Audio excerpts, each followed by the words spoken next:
Now come to the term biodiversity. The term biodiversity comes from the combination of the two terms, bio, which means life, and diversity, which means variety. So biodiversity means the variety of organisms living in a particular area at a given point of time. But biodiversity varies depending on the climatic conditions of a region. For example, deserts have different biodiversity as compared to the tropical rainforest, isn't it? So basically there are three types of biodiversity. The first one is the diversity of species. So biodiversity of species means variety of species in a given area. So you can see in this picture, the picture consists 4 variety of species in a given area. Next one is the diversity of ecosystem. So diversity of ecosystem formed by the variety of habitats, variety of ecosystems and communities. So altogether they form diversity of ecosystem. Next one is the diversity of genes. So diversity of genes means variety of genetic makeup within a species. So you can see in this picture, the picture consists 3 different frogs which are within a species but are formed by the variety of genetic makeup. So now we have to know the diversity of our own country. So India has a rich diversity because India is a subtropical country with different kinds of habitats like the Thar Desert, Himalaya, Western Ghat and Sundarbans. So and also one thing we have to remember that India is also considered as a mega diversity. So India is one of the 12 mega diversity centers of the world. The mega diversity means the region which are rich in diversity. So in the world there are 12 mega diversity centers. So among these, India is one of the 12 mega diversity.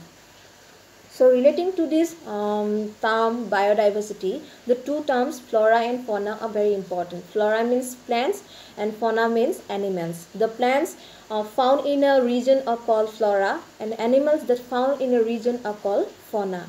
So these are interdependent to each other because the density and diversity of flora is closely related to the fauna, as plants are the source of food for herbivores and indirectly for the carnivores also. So that is why the flora and fauna are interdependent. So from this discussion, one thing clear that maximum animals and plants are found in a forest region, isn't it? So and also the products, all products we use at our home are made from the raw materials that come from forest, isn't it? In our daily lives we use products like honey, spices, gums, so all are come from forest. The timber used for making furniture and building materials also comes from forest, isn't it?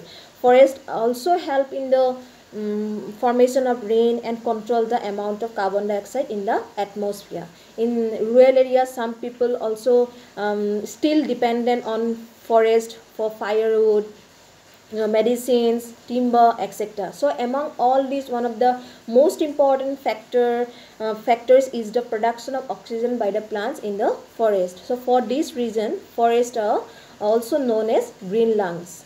Okay, so but we all are realized the importance of forest, but unfortunately we are making the same mistake by cutting trees. So cutting trees means the deforestation. Now we have to know about deforestation. So deforestation means the cutting down forest and using the land for other purposes is the deforestation. So there are various causes of deforestation. So among these, the some causes are listed here. So urbanization is the main cause of deforestation because urbanization means the people destroyed large area of forest for building residential areas and industries. So this is urbanization and this is the main cause of deforestation. And then next one is the grazing. So increase in population has led to high demand for food crops and grazing land for animals, isn't it? And which has led to the clearing of forests. So this is the another cause of deforestation. Next one is the timber and wood fuel. So the rise in population has also led to higher requirement of timber, wood for fuel and other products like gums, resins, oils, medicines, etc. So this is the another cause of deforestation. Next one is the mining. We all know that mining is the process for extraction coal and other minerals from the underground, isn't it? So for this large area of this forest should be destroyed. So this is the another cause of deforestation. And the last one is the some natural causes like drought, forest fire. So these are some natural reason of deforestation. So we all know about these causes, but we are not aware of this. Now we have to know consequences of deforestation. So the human activities leading to the deforestation have disturbed the balance of nature and has even caused natural calamities. The main effects of deforestation are desertification. So desertification means uh, means overgrazing or removal of vegetation from soil, and deforestation leads to soil erosion, and soil erosion leads to the removal of fertile topsoil, so exposing the soil beneath it. So this soil does not support the growth of vegetation, leading to formation of deserts. So this is desertification. So this desertification is the main effect of deforestation. Next one is the floods. So due to removal of vegetation from land, rain does not infiltrate or percolate into the soil. So there is excess runoff water that gets collected and leads to flooding. So floods also cause soil erosion. So this is the another effect of deforestation. Next one is a drought. So due to removal of trees, there is an imbalance in water cycle causing less rainfall. So this is eventually leads to the onset of drought. Next one is increased greenhouse gases. So we all know that plants absorb carbon dioxide during photosynthesis, isn't it? So due to less vegetation, the excess carbon dioxide in the atmosphere absorbs the heat radiated from the land and increases the temperature on the earth. So as a result, global warming occurs. Next one, decreased rainfall and water table. So the roots of the plants hold the soil and water percolates into the deeper parts of the soil, so creating a water table. So however, when there are fewer trees, the runoff water creates floods. So this is the another main effect of deforestation. And lastly, the soil erosion. So trees check the movement of wind and flow of water. So in their absence, the blowing wind and runoff water carry the topsoil away and making the land infertile. So these are some consequences of deforestation. So from this effect, we realize that we should conserve our forest, isn't it? So we have to know about something, conservation of forest. So there are some sustainable ways of the use of forest and measures for the conservation of forest. So these are as follows. Number one is the afforestation. So afforestation means replanting trees.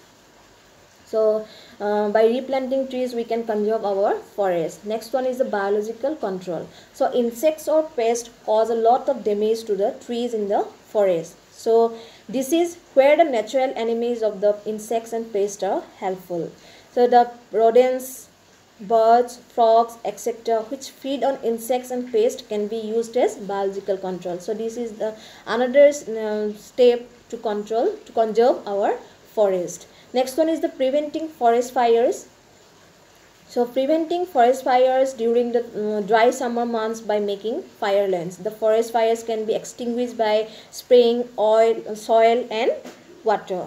So this is the another step for conservation of forest. Next one is the setting of national parks and sanctuaries. So setting up national parks and sanctuaries where commercial exploitation is strictly prohibited is an effective way to conserve forest. And last one is the social forestry. So social forestry is a concept in which barren and unused land, which is common to the community, is used to grow trees and plants that provide firewood, fodder, timber. So these are some steps to conserve our forest. So the rest of the topics relating to this chapter will be discussed later.